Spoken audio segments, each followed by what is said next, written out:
producteur a vu, lorsque La La Land est sorti en France, de Damien Chazelle ou bien Star is Born de Bradley Cooper, que la comédie musicale était peut-être plus un suicide commercial anticipé. Donc il m'a dit tu peux maintenant tenter quelque chose, mais trouve-moi une figure centrale que tout le monde connaît, rien que si on donne un nom, ça évoquera quelque chose dans l'imaginaire des gens. Donc assez naturellement je suis allé à Don Juan. C'est une sorte de Don Juan inversé parce que au lieu d'être conquérant, il est abandonné, au lieu d'être cynique, il est démuni, au lieu d'être menteur, il est sincère. C'est quelqu'un qui est pleuré, on pourrait dire, parce qu'il est en perpétuel dans le deuil d'un amour perdu et dont il ne sait même pas pourquoi il a été perdu. Parce qu'il ne sait pas pourquoi sa femme n'est pas venue s'affiancer au mariage. Il va l'apprendre dans le film. Et donc il est dans une obsession perpétuelle où il n'arrive pas à sortir de ça. Il est, j'espère, un peu hanté.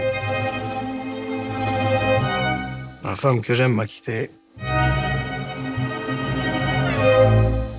Sans un mot. Alors vous allez me dire pourquoi l'appeler Don Juan s'il n'a aucun rapport avec Don Juan, c'est tout l'inverse. Si, il y a quand même un élément fondateur, c'est qu'il est obsédé par les femmes, en fait par une femme, et qui passe son temps à regarder les femmes et les regarder d'une manière non anodine, d'une manière presque prédatrice. Voilà. Pour moi, la musique était centrale. S'il disait en mots ce qu'il ressent, ça donnerait un truc du style « je pense à elle » ou « elle me manque ». Mais c'est 3 mots, donc voilà, c'est 4 secondes, c'est fini. Une chanson, ça permet de prolonger une émotion et de la déployer. Et en plus, normalement, on a aussi un plaisir en plus, ce qui est un plaisir musical. Donc ça permet de creuser ce qu'il y a de plus douloureux dans les sentiments des personnages, tout en leur donnant une sorte d'écrin à cette douleur.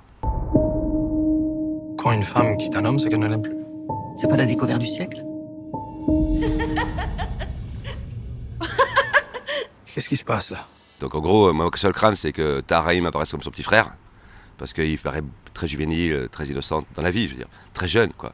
Et elle a quelque chose de plus femme, quoi. Et donc je voulais pas qu'on pense ça, donc en gros ce qu'on a fait, c'est qu'on a vieilli Tahar, on lui a mis des cernes, on lui a mis du gris dans les cheveux, puis ensuite je lui ai demandé de jouer d'une certaine manière qu'il avait jamais faite avant, c'est-à-dire beaucoup plus sombre, beaucoup plus hanté, beaucoup plus douloureux, pas du tout le côté tchatcheur, beau gosse, qui roule un peu des mécaniques et qui fait des petits sourires, etc. De trouver, dès le premier plan, hein, où il est devant le miroir, une sorte d'inquiétude bizarre, quoi.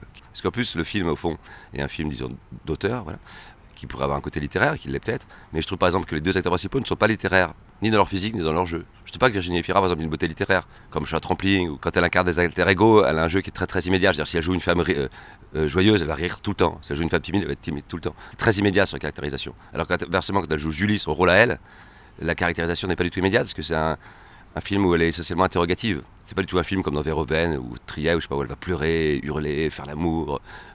C'est juste une hésitation, c'est juste, en gros, est-ce que je peux avoir confiance en lui? Elle se pose juste une question pendant le film, puis point, une seule question.